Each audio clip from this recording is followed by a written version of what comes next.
나의 도움이 어디서 올꼬? 나의 도움은 어디서? 이런 제목으로 시편 121편 말씀 가지고 하나님 말씀 전하겠습니다. 제가 초등학교 2학년 혹은 3학년 때로 기억이 드는데요. 공부 시간에 선생님이 칠판에다가 사람 인자를 크게 쓰셨어요. 이렇게 쓰죠. 여러분 쪽에서 보면 이렇게 아시겠죠? 사람 인자를 크게 쓰시고 말씀하시기를 이게 한문인데 사람을 뜻하는 글자고 그리고 인이라고 있는가 이렇게 가르쳐 주셨습니다. 그리고 중요한 말씀을 하나 해주셨는데 여러분 이제 이렇게 돼 있잖아요. 이게 서로가 이렇게 돼 있는 건데 이렇게 돼 있죠. 여러분 편에서 보면 이게 없으면 이게 넘어지고 이게 없어도 이게 넘어지는 거예요. 그래서 하나가 없으면 나머지 하나가 넘어진다고 하시면서 사람은 서로 도우면서 살아야 되느니라 이렇게 가르쳐 주셨습니다. 참 영특하죠? 2학년 때 배운 걸 아직도 기억하고 있습니다. 제가 배운 한문의 첫 글자였습니다. 처음으로 배운 한문이었죠. 지금 선생님 이름은 기억도 안 나는데 맞는 말씀이라고 생각이 돼요. 그리고 진리라고까지도 감히 말씀드릴 수 있을 것 같습니다. 사람은 결코 혼자 살 수 없기 때문이지요. 하나님은 여자를 남자에게 돕는 배필로 주셔서 둘이 만나 남편과 아내로 하나가 되어 살게 하셨습니다.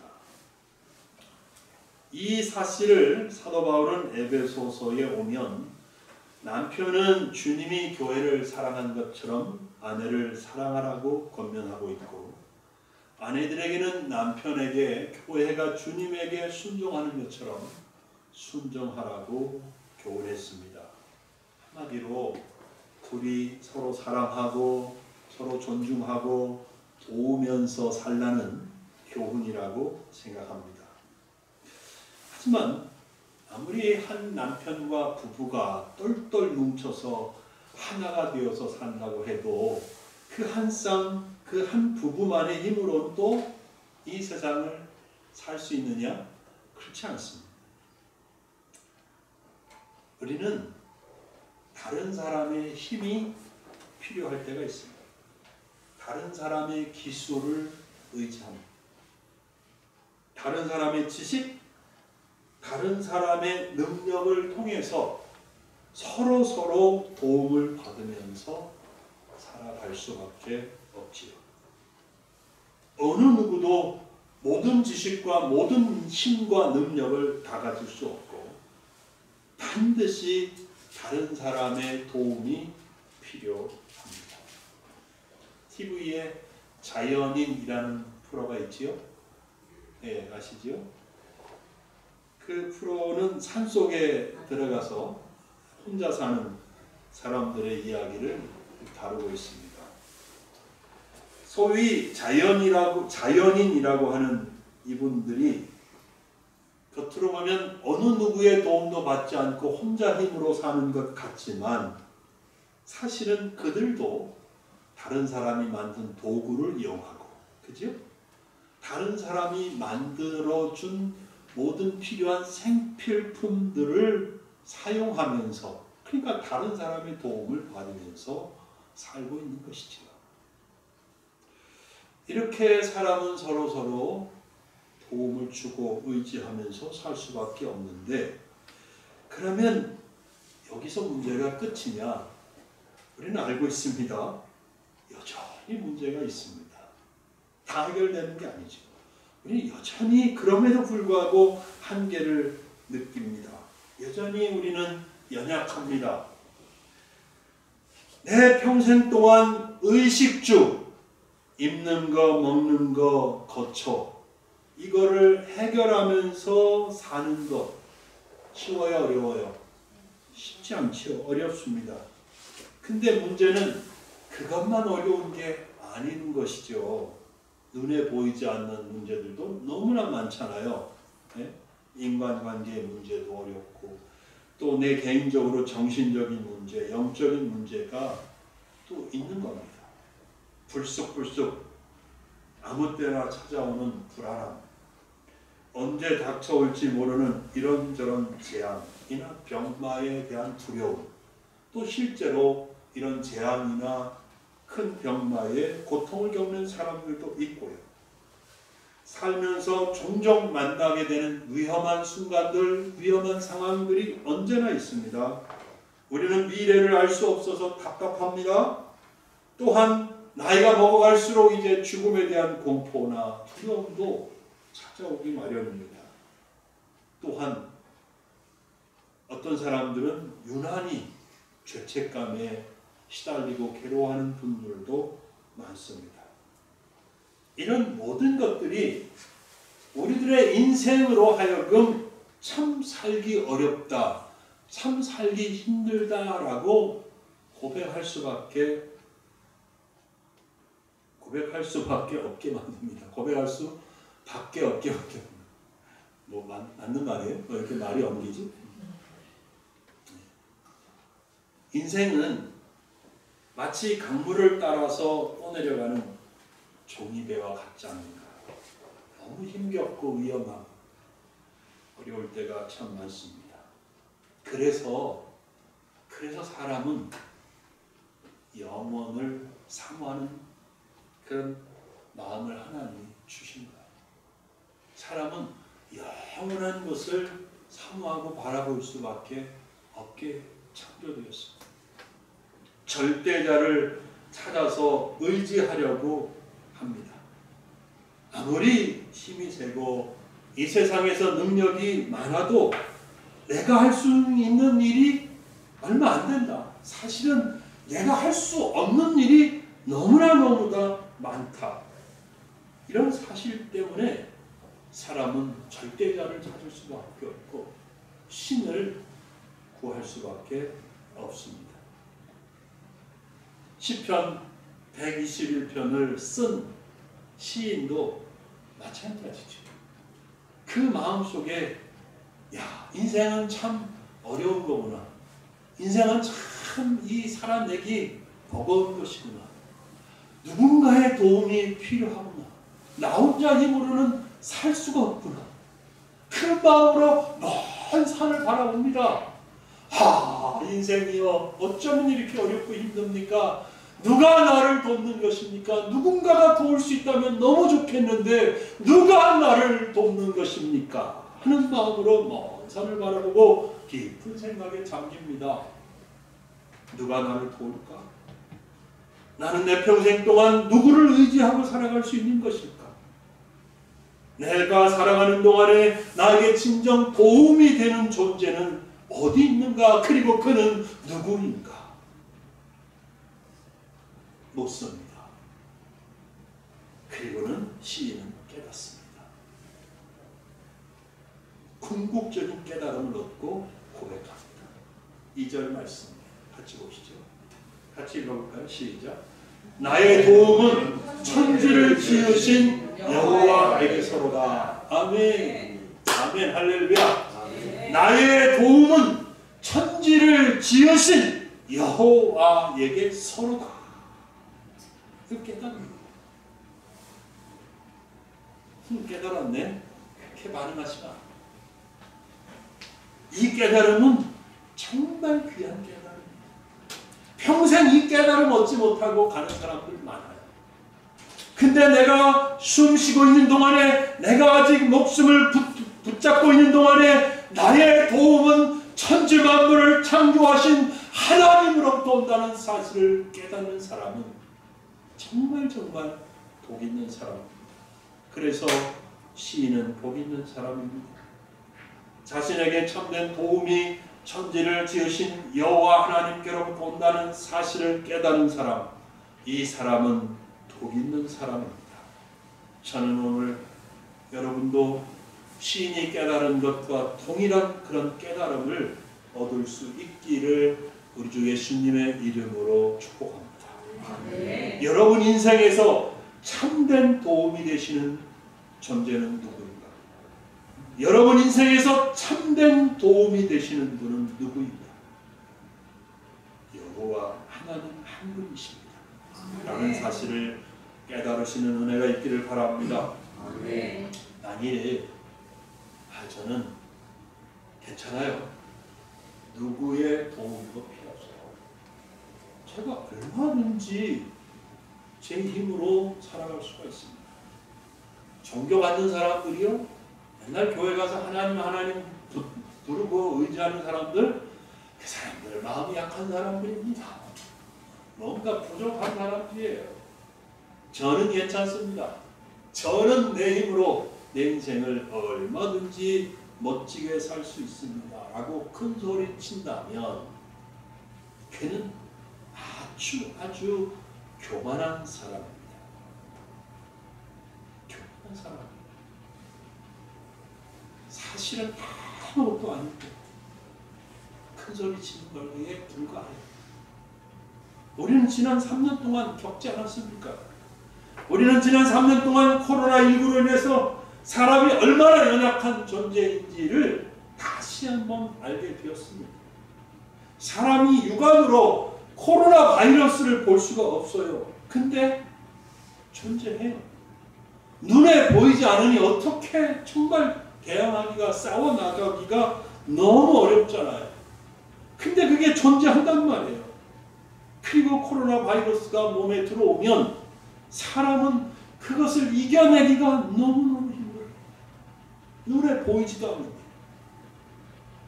네? 그러니 사람이 얼마나 아무것도 아닙니까? 얼마나 힘이 없습니까? 코로나 바이러스에 감염되면 죽을 만큼 아주 심하게 큰 고통을 겪을 수밖에 없었고요. 사실은 결국에는 목숨을 빼앗긴 사람도 수없이 많지 않습니까? 우리가 얼마나 연약한 존재입니까? 우리가 얼마나 아무것도 아닌 존재입니까? 여러분, 사람은 언제 무슨 일이 갑자기 닥칠지 전혀 예상할 수 없는 연약한 존재예요. 한 5분의 1, 1분의 1도 모르고 살아가는 존재 아니겠습니까? 그런데 어떻게 큰 소리를 칠 수 있습니까? 나는 괜찮아요. 나는 내 힘으로 살 수 있어요. 어떻게 큰 소리를 칠 수 있겠느냐? 그러므로 다시 한번 말씀드립니다. 나는 아무것도 아니고 천지를 창조하신 하나님의 도우심이 없이는 나는 단 하루도 단 1분도 살 수 없는 존재라는 사실을 아는 것은 어마어마한 복이 아닐 수 없습니다. 그리고 세상에서 가장 필요하고 가장 중요하고 그리고 가장 중요하고 가장 정말 보배로운 그런 지식과 지혜를 갖게 되는 잠언 1장 7절을 잘 아실 겁니다. 여호와를 경외하는 것이 지식의 근본이거늘 미련한 자는 지혜와 훈계를 멸시하는가. 잠언에 비슷한 말씀이 또 한 구절 있습니다. 잠언서 9장 10절입니다. 여호와를 경외하는 것이 지혜의 근본이요 거룩하신 자를 아는 것이 명철이다.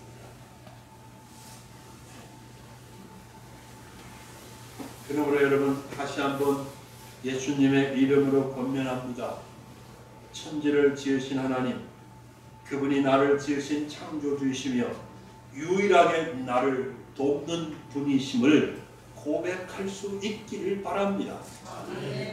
오늘 주일 아침에 교회에 와서 예배를 드리고 있는 여러분은 분명히 하나님의 택한 백성입니다. 믿어지지 않는 사람도 마찬가지예요. 이 사실이 믿어지지 않는다 해도 마찬가지예요. 지금은 비록 믿지 않고 있지만 주일날 아침에 교회에 와서 하나님 앞에 예배 드리는 이 자리에 있다는 사실만으로 하나님이 택한 백성일 가능성이 99%입니다. 1% 여전히 남는 거예요. 그냥 어느 사람도 있습니까? 그러나 정말 여기에 와 앉아있더라면 하나님이 택한 백성인 것이 틀림없습니다. 여러분, 그렇다면요, 하나님께서는 여러분을 절대 단 한 번도, 여러분 한 사람 한 사람 절대 결코 포기하지 않으실 겁니다. 포기는, 하나님에게 포기는 대추 셀 때나 필요한 단어지, 하나님은 여러분들을 대하심에 있어 포기를 모르시는 분입니다.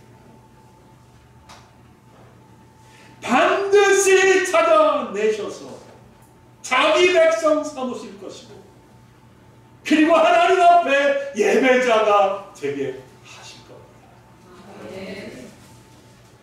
그 과정에서 말을 안 들으면 어려운 시간을 통과해야 할 수도 있어요.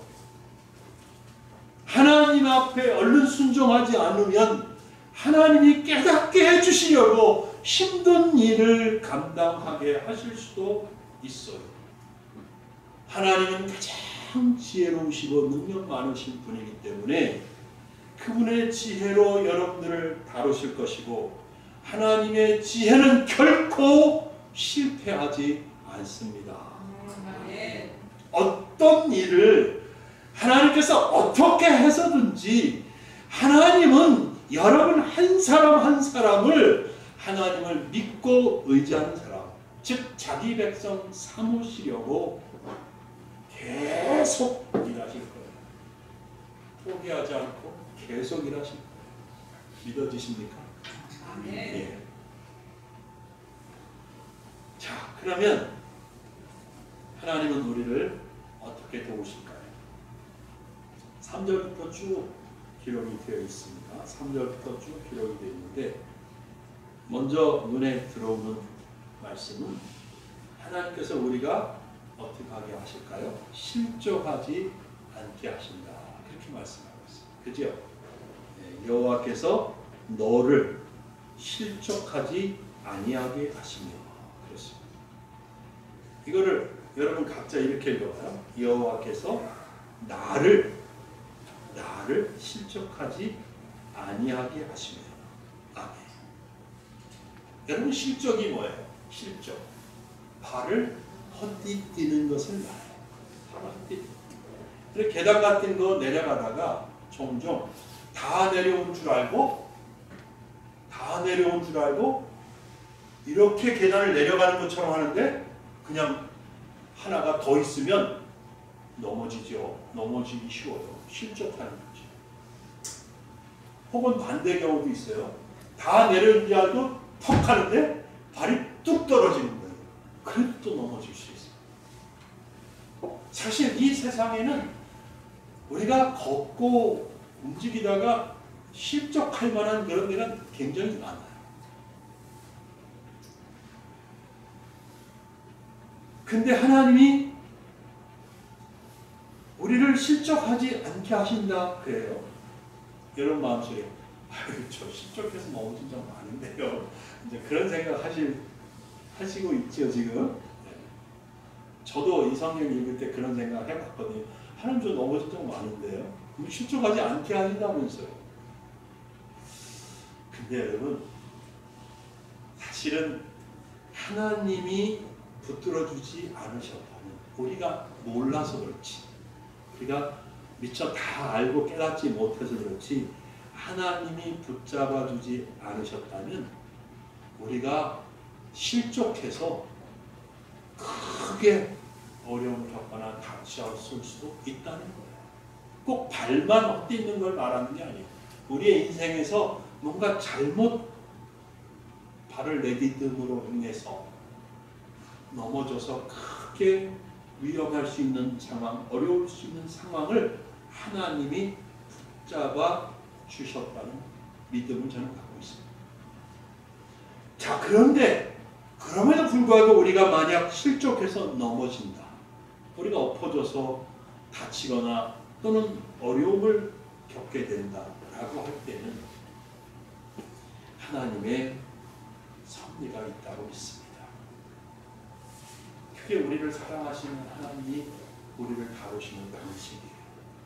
사랑하시기 때문에 우리를 보호하시지만 그럼에도 불구하고 우리를 어떤 어려운 상황에 그냥 내버려 두시고 그렇게 일어나도록 그런 일이 생기도록 허용하실 때는 그것을 통해서 하나님께서 원하시는 특별한 뜻이 있어 우리를 그렇게 내버려 두신다는 거죠. 그것을 통해서 우리를 뭔가 깨닫게 하시거나 우리를 성장시키시거나 우리를 치료하시거나 하나님의 영광을 드러내시고 하나님이 하나님의 뜻을 이루시려고 하신다는 사실을 여러분 아실 수 있기를 바랍니다. 근데 제가 이 말씀을 묵상하면서 깨닫게 되는 것은 또한 이것입니다. 오늘 본문에서 진짜 의미하는 것은 무엇일까?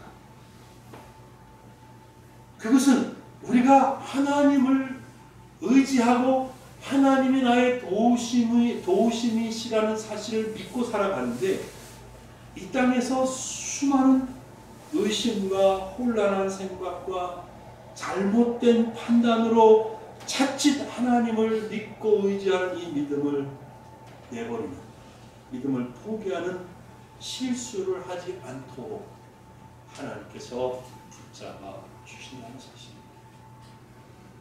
수많은 일들이 일어나고 수많은 말들이 들리고 수많은 사상들이 있고 수많은 견해들이 있어서 그것들을 우리가 들을 때 우리가 의심하고 혼란스러워하고 또한 우리의 어떤 어려운 경험을 통해서 하나님을 믿는 믿음의 어떤 회의가 생겨서 자칫 하나님 안 계신 것 같아.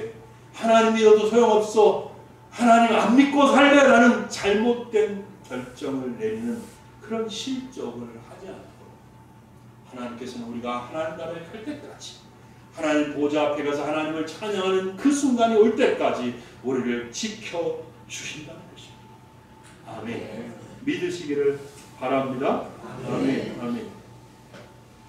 그 다음에 3절 4절 보면 하나님은 졸지도 주무시지도 않으시고 밤낮으로 우리를 지켜주신다. 그렇게 말씀하고 있습니다. 낮에 해가 너를 상하지 아니하고 밤에 달도 너를 해치지 못할 것이라고 시인은 노래하고 있습니다. 상징이지요. 상징. 시이기 때문에 상징입니다. 정말 낮 동안에도 하나님 나를 지켜주신다는 말씀. 내가 잠을 자고 있는 밤 동안에도 하나님이 내 곁에서 항상 졸지도 아니하고 주무시도 아니하시면서 나를 보고 계시고 지켜주신다는 말씀입니다. 아멘. 기억하십시오. 하나님의 눈은 항상 여러분들을 향하여 있습니다. 기억하십시오. 하나님의 인자하신 얼굴은 항상 여러분을 바라보고 계십니다. 여러분이 집에 있든지 교회에 오든지 한국에 있든지 외국에 나가든지 여러분이 어떤 형편과 처지와 상황 가운데 있다 할지라도 하나님은 여러분들을 바라보고 계신다는 사실, 낮이나 밤이나 여러분을 지켜보고 계신다는 사실 기억하시는 은혜가 있기를 바랍니다. 아멘. 아멘. 또 7절을 보면 뭐라고 말씀합니까? 하나님은 우리가 환난을 면하게 하신다. 그렇게 말씀하고 있습니다. 역시 7절과 같은 의미의 말씀을 드릴 수 있겠습니다. 환난을 면하게 하십니다. 이 말씀 읽으면서 하나님 나 이미 환난 많이 겪었는데 무슨 말씀을 하시는 겁니까? 하나님 거짓말이 아니십니까? 이런 의심을 가질 수 있는데요. 역시 동일한 말씀이세요. 하나님이 우리가 몰라서 그렇지 하나님이 우리를 지키시고 보호해 주시지 않았다면 우리는 환난을 통해서 지금 이 자리에 없을 수도 있다는 사실. 환난을 겪고 우리는 이미 정말 돌이킬 수 없는 그런 지경에 놓여 있을 수도 있다는 것. 우리가 몰라서 그렇지 하나님이 지키시기 때문에 우리가 정말 위험한 환난은 피해 여기까지 오게 하셨다고 저는 믿는 것입니다. 그럼에도 불구하고 만약에 우리가 어떤 어려움과 혼란 가운데 들어가게 된다면 역시 기억하십시오. 하나님이 나를 사랑하셔서 나에게 뭔가 새로운 변화와 나를 성장시키고 나를 축복하려고 하시는구나. 그렇게 믿으실 수 있기를 바랍니다. 제가 외국인 신학교에서 토요일마다 강의를 하는데 이번 학기에 지난주부터 개강을 했는데 칼빈이즘이나 칼빈주의에 대해서 강의를 하게 됐어요. 그래서 첫 시간이라 칼빈의 생애를 이렇게 기록해 놓은 그 글이 인터넷에 긴 게 한 10페이지 넘는 글이 아주 조그만 글처럼 빽빽하게 써놓은 글인데 그게 칼빈을 그래도 칼빈의 생애를 이해한 도움이 될 것 같아서 그거를 이제 다 카피를 해가지고 필요한 것만 이렇게 잘 추리고 필요 없는 막 어려운 말들 다 빼고 그래가지고 이제 가져가서 학생들에게 같이 읽어주면서 공부를 했는데 대충은 알고 있었죠. 제가 뭐 장로교 목사니까. 근데 그 글을 읽어보니까 칼빈같이 위대한 하나님의 종이 종교개혁을 현면에서 이끈 분이잖아요. 사실 그렇잖아요. 그죠? 또 현대 지금 이 시대의 모든 개신교의 거의 모든 신앙과 사상은 칼빈의 영향을 받았다고 말해도 과언이 아니에요. 정말 엄청나게 하나님 앞에 쓰임받은 분이에요. 근데 그분도 살면서 어마어마하게 고난과 고초를 겪었어요. 어렸을 때 아버지 어머니가 이미 돌아가셨고요. 결혼을 했는데 그 아내도 조금 살다가 죽었고요. 평생 몸이 약해서 지치고 병약해서 고초를 겪고 그럼에도 매일매일 같이 설교하고 가르치고 책 쓰고 어느 누구나 고난을 겪게 합니다. 근데 그 고난을 통해서 하나님은 하나님의 자녀들을 보석같이 만들어 가십니다. 하나님의 백성들을 그냥 흙구덩이에 뒹그는 그런 못생기고 형편없고 무가치한 돌덩어리, 돌멩이 하나가 아니라 정말 우리를 보석같이 만드시려고 우리를 연단하신다는 사실 아시기 바랍니다. 이 환난을 면하게 하시지만 종종 우리에게 주어지는 어떤 어려움과 환난은 우리를 보석으로 빚어가시는 하나님의 손길이라고 믿으셔도 아무 잘못됨이 없을 거라고 믿습니다. 실제로 보면 하나님은 우리의 영혼을 지켜주신다고 말하고 있습니다. 여러분, 우리의 영혼은 늘 사단에 강해 계십니다. 사단은 우리의 영혼을 노립니다. 우리의 영혼을 짓밟습니다. 우리의 영혼을 무너뜨리려고 합니다. 우리가 하나님을 의심하게 만들고 낙심하게 만들고 좌절하게 만들고 정말로 형편없는 생각에 빠지게 하시고 세상에 아무 쓸데기 없는 것에 몰입하게 만들고 무가치한 곳에 시간 쓰고 돈 쓰게 만들고 사단은 우리의 영혼을 공격해서 끊임없이 무너뜨리려고 합니다. 그러나 하나님께서 우리의 영혼을 지켜주십니다. 그래서 늘 맑은 영혼, 순결한 영혼을 갖고 하나님을 사모하게 하고 하나님을 예배하게 하고 하나님을 찬양하게 하시는 은혜를 기억하시는 은혜가 있기를 주의 이름으로 축복합니다. 마지막으로 8절에 하나님은 우리의 출입을 지켜주신다고 했습니다. 가고 오는 것을 의미합니다. 우리가 외국에 갔다가 들어오고 지방에 갔다가 다시 돌아오고 집을 나섰다가 다시 저녁에 집에 들어오고 이 모든 가고 오는 그 모든 과정 속에서 하나님이 우리를 지켜주십니다. 할렐루야. 네. 이런 하나님을 의지하고 사실 수 있길 바랍니다. 시인처럼 먼 산을 바라보면서 깨달으실 수 있길 바랍니다. 하늘을 바라보면서 깨달으실 수 있길 바랍니다. 나의 도움은 어디서 오나? 나의 도움은 천지를 지으신 여호와 하나님에게서다. 시인처럼 고백할 수 있기를 바랍니다. 사랑하는 여러분, 말씀 맺겠습니다. 하나님의 도우심을 사모하십시오. 하나님의 도우심을 기대하십시오. 하나님의 도우심을 날마다 경험하고 누리면서 사시는 은혜가 있기를 주 예수님의 이름으로 축복합니다. 기도하겠습니다.